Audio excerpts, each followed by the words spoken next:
अस्सलाम वालेकुम, कैसे हैं आप लोग। तो मैं आज एक बार फिर से आपके लिए लेकर आई हूँ एक बहुत ही ज़बरदस्त स्नैक्स की रेसिपी। और ये है हमारी peri peri french fries recipe. ये मैकडी वाली ही फ्राइज़ है, जो अगर आपने मैकडी में पेरी पेरी फ्राइज़ खाई होगी तो आपको इसका टेस्ट एग्जैक्टली वैसा ही लगेगा। और अगर आपके फ्राइज़ क्रिस्पी नहीं बनते हैं तो आप इस मेथड से बनाएं, आपके फ्राइज़ डेफिनेटली क्रिस्पी बनेंगे। तो मेरे चैनल को सब्सक्राइब कर दीजिएगा अगर आपने नहीं किया है तो चलें स्टार्ट करते हैं। Here I have taken 2 large size potatoes. यहाँ पे मैंने देखिए 2 बड़े साइज़ के पोटैटोज़ लिए हैं। अब मैं इनको पील करूँगी। वैसे कुछ लोग इसको पील नहीं भी करते हैं, तो piling the potatoes is optional. ये आपके ऊपर है, अगर आप पील करना चाहें तो करें। बट मैं यहाँ पर बेयर पोटैटोज़ को ही प्रायोरिटी दे रही हूँ, तो इसलिए मैंने इसको पील ऑफ कर लिया है। तो अब यहाँ पे मैं इसकी स्लाइसेस लूँगी। मैं यहाँ पे थिक स्लाइसेस इसकी कट करूँगी। अगर आपके पास फ्रेंच फ्राइज़ बनाने वाली मशीन है, एक गैजेट आता है, तो आप उससे भी इसको चॉप कर सकते हैं, इसको साइज़ दे सकते हैं, इसको शेप दे दीजिए।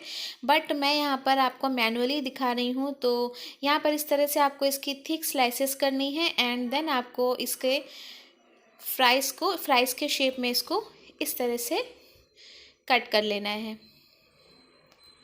ये बहुत ही ईज़िली कट हो जाते हैं, इसमें कोई भी दिक्कत नहीं होती है। तो और ये जो शेप होता है ये एग्जैक्टली वैसे ही होता है जैसे कि आपको स्ट्रीट में मिलता है या मैकडी में मिलता है, तो ये सेम वैसे ही शेप इसका हो जाएगा। तो यहाँ पर मैं सारे जो स्लाइसेस हैं मैं उनको कट कर लूँगी। आप देख सकते हैं कि कितना परफेक्टली शेप आया है इसका फ्राइज़ का। सेम एज़ मैं सारे स्लाइसेस को भी चॉप कर लूँगी। तो यहाँ पे देखें, यहाँ पे मैंने फ़्राइज़ को कट कर लिया है। ये हमारे फ़्राइज़ हैं। तो अब मैं इनको रनिंग वाटर में 2 to 3 टाइम्स के लिए इनको मैं वॉश कर लूँगी, रिंस कर लूँगी। देन मैं इसको रिंस करने के बाद एक बोल में आप चिल्ड वाटर ले लीजिएगा। यहाँ पे मेरे पास चिल्ड वाटर नहीं था, दैट्स वाई मैंने यहाँ पर आइस क्यूब्स इसमें ऐड किए हैं। तो यहाँ पर एक लार्ज बोल में आप जो आपके पास फ़्राइज़ हैं वो आप इसमें सोक कर दें एटलीस्ट 15 मिनट्स के लिए। 15 मिनट्स के लिए ही आपको करना है। और अगर आपके पास ज़्यादा टाइम है तो आप 2 to 3 आवर्स के लिए भी इसको छोड़ सकते हैं।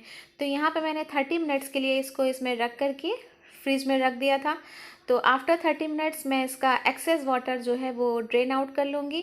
ये प्रोसेस मैं इसलिए कर रही हूँ कि इससे जो इसका एक्सेस स्टार्च होगा वो रिमूव हो जाता है और इससे हमारे जो पोटैटोज़ हैं वो स्टिकी नहीं रहते हैं, एक दूसरे में स्टिक नहीं होते हैं। दैट्स वाई मैं यहाँ पर इस प्रोसेस को मैं कर रही हूँ। तो यहाँ पे मैंने इसका एक्सेस वाटर ड्रेन कर लिया है। और ड्रेन करने के बाद आप एक किचन टॉवल में या एक एब्जॉर्बेंट पेपर में इसको आप पैड ड्राई कर लें। आप इस तरह से इसमें स्प्रेड कर दें और टॉवल को आप इस तरह से प्रेस करके इसका जो एक्सेस वाटर है वो रिमूव कर दें। तो ये आपका पैड ड्राई होना चाहिए, ये ड्राई होना चाहिए आपकी जो फ्राइज़ हैं।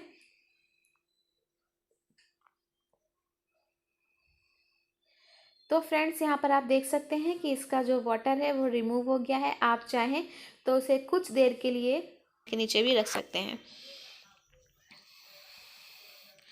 तो चलें, अब यहाँ पर मैं जो हमारे फ्राइज़ हैं मैं इनको एक बड़े से बोल में ट्रांसफ़र कर लूँगी।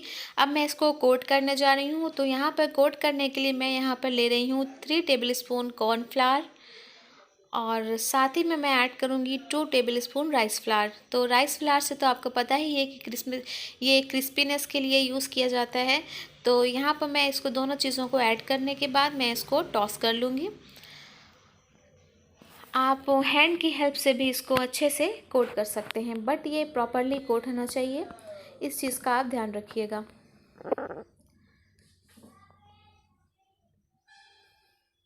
और यहाँ पर अगर वाटर होगा तो हमारा जो ये इसमें स्टिक होने लगेंगे, दैट्स वाई यहाँ पर पैड ड्राई करना ज़रूरी है। यू कैन सी मैं यहाँ पर टॉस कर रही हूँ, इससे जो फ्लावर है तो वो मेरी जो फ्राइज़ में अच्छे से कोट हो जाएगा।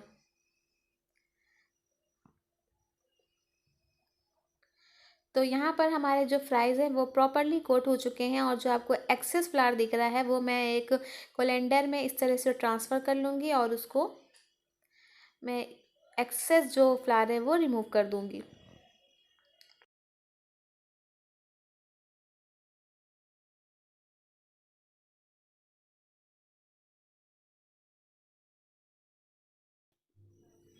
तो सेम एज़ मैं सारे फ्राइज़ भी इसी तरह से मैंने यहाँ पे कर लिए हैं। तो चलिए अब मैं यहाँ पर पेरी पेरी मसाला रेडी करने जा रही हूँ। ये होममेड मसाला है, तो इसके लिए मैंने यहाँ पे लिया है 1 टीस्पून मैं यहाँ पे ले रही हूँ सॉल्ट, 1 टीस्पून मैं यहाँ पे ले रही हूँ रेड पेपरिका पाउडर, और हाफ़ टी स्पून मैं इसमें ले रही हूँ Kashmiri red chilli powder. 1 teaspoon मैं ऐड करूँगी चाट मसाला, आप कोई सा भी चाट मसाला ले सकते हैं। 1 टीस्पून गार्लिक पाउडर, ये आपको मार्केट में ईज़िली अवेलेबल हो जाएगा, ये स्किप मत करिएगा। And 2 teaspoon oregano, half tea spoon dried ginger powder, इसको हम सॉल्ट भी बोलते हैं, और हाफ़ टी स्पून काला नमक। तो ये सारी चीज़ें मैं इसमें ऐड करके इसको मिक्स कर लूँगी। तो ये हमारा पेरी पेरी मसाला रेडी हो चुका है, और एक एयर टाइट कंटेनर में आप इसको स्टोर भी कर सकते हैं। तो दूसरे साइड पे मैं यहाँ पे मैंने ऑयल को हीट करने के लिए रख दिया था। आप यहाँ पे मस्टर्ड ऑयल मत यूज़ करिएगा, कोशिश करिएगा। तो यहाँ पे मैंने रिफ़ाइंड ऑयल लिया है, और जब ऑयल अच्छे से हीट हो जाए तो मैं यहाँ पर जो फ्राइज़ है मैं ऐड कर लूँगी इसमें, और इसको स्टर करते हुए मैं फ्राई कर लूँगी। ये मैं 1 टाइम फ्राई कर रही हूँ, क्योंकि मुझे यहाँ पर फ्राइज़ को ट्वाइस फ्राई करना होगा। तो यहाँ पर आपको बहुत ज़्यादा फ्राई नहीं करना है। तो यू कैन सी कि यहाँ पे मैंने हाफ़ डन कर लिया है इसको।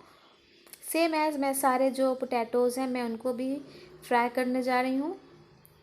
तो आप बैचेस में करिएगा, ओवर क्राउड नहीं करिएगा, क्योंकि इससे हमारे जो पोटैटोज़ हैं वो अच्छे से फ्राई नहीं होंगे। तो यहाँ पर मैं बाकी के पोटैटोज़ भी फ्राई कर रही हूँ। आप इनको फ्राई करते टाइम स्टर करते रहिएगा ओकेजनली।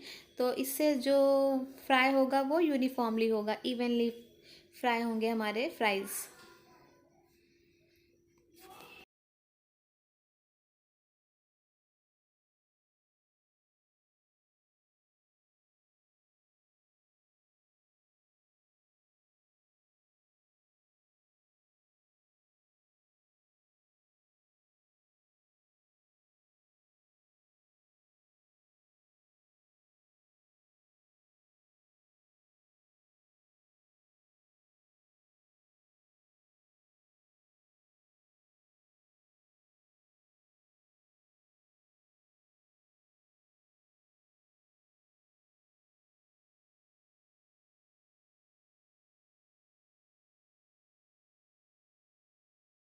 तो फ्रेंड्स यहाँ पे मैंने सारे फ्राइज़ को, यहाँ पर आप देख सकते हैं कितने अच्छे से ये 1 टाइम फ्राई हो चुके हैं। तो अब मैं इनको कम्प्लीटली कूल करूँगी, ठंडा हो जाने का मैं वेट करूँगी। तो जब ये ठंडे हो जाएंगे तो अगेन मैं इसको हाई फ्लेम पे फ्राई कर लूँगी सेम ऑयल में।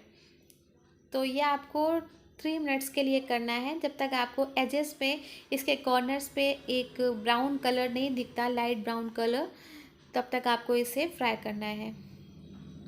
तो आप देख सकते हैं कि इसके एजेस में एक प्यारा सा गोल्डन ब्राउन कलर आ रहा है। तो इट मीन्स हमारे जो फ्राइज़ हैं वो अच्छे से फ्राई हो चुके हैं। अब आप इनको एक एब्जॉर्बेंट पेपर में रिमूव कर लें, ट्रांसफ़र कर लें, और इसी तरह आप सारे जो बाकी के फ्राइज़ हैं उनको भी फ्राई कर लें। तो यहाँ पे देखें मैंने फ्राई कर लिए हैं, ये हमारे फ्रेंच फ्राइज़ हैं, और आप देख रहे हैं ये कितने अच्छे, कितने देखने में ये बिल्कुल मैकडी जैसे लग रहे हैं। ये देखने में नहीं, खाने में भी मैकडी ही जैसे हैं, क्योंकि मैं इनको अक्सर घर पे बनाती रहती हूँ। तो अब आप इसमें जो आपके पास पेरी पेरी सीजनिंग है वो आप इसमें स्प्रिंकल कर दें। यहाँ पर मैंने 2 to 3 स्पून्स आप स्प्रिंकल करिएगा, ये आपके चॉइस के अकॉर्डिंग है, जितना आपको अच्छा लगे। अगर आपको बाद में और ऐड करना हो तो आप और ऐड कर लीजिएगा, क्योंकि आपके पास स्प्रिंकल मिक्स तो ऑलरेडी अवेलेबल है। आप चाहें तो इनको हैंड से भी कर सकते हैं, अदरवाइज़ आप इसको टॉस भी कर सकते हैं। ये बट मेक श्योर कि ये जो सीजनिंग है ये सारे फ्राइज़ में अच्छे से मिक्स हो जानी चाहिए, अच्छे से कोट हो जानी चाहिए।